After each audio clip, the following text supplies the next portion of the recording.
सूर्य मरू शकतो का, हा विद्यार्थ्यांचा प्रश्न. मग हा आपल्याला जो सूर्य आज दिसतोय तो मरणार का, किंवा किती वर्ष जगणार आहे, किंवा तो कधीच मरणार नाही, तर त्याचे उत्तर 1-2 मिनिटात पाहूया. सूर्य आपल्याला हा असा दिसतोय. सूर्य का असा दिसतोय? सूर्य बनलाय हायड्रोजन पासून. हायड्रोजन तुम्हाला गॅस माहिती आहे ना, त्याच्यापासून हा सूर्य बनलाय. आणि हायड्रोजन हायड्रोजन मिक्स होऊन हेलियम बनतोय. आता हायड्रोजन हायड्रोजन मिक्स होऊन जो हेलियम बनतोय तो काय डायरेक्ट नाही बनत.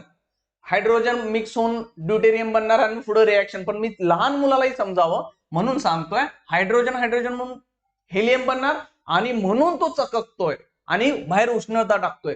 मग ज्यावेळी सूर्य असं बनेल, एक वेळ येणार ना हायड्रोजन बनलेला सूर्य आहे, त्याचा हायड्रोजन संपेल. मग हायड्रोजन ज्यावेळी संपायला येणार ना, तो सूर्य असा मोठा व्हायला चालू होणार.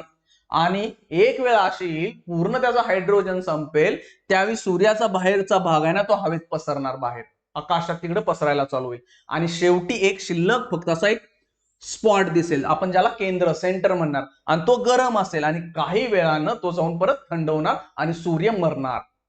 मग आज सूर्याचं वय काय आहे? 4.6 अब्ज वर्ष. म्हणजे 4.6 अब्ज वर्षांचा सूर्य आहे आता सध्याचं वय. आणि मरणार कधी आहे तो? पूर्ण 10 अब्ज वर्षांनी. मग म्हणणार मग जाऊ दे, अजून शिल्लक किती राहिल्यात? 5.4 अब्ज वर्ष शिल्लक राहिलेत. म्हणजे खूप मोठा काळ आहे. मग आता जवळपास सूर्याचं वय 50% झाले, 50% राहिलेलं आहे. म्हणजे सूर्य मरणार का, तर त्याचं उत्तर आहे होय.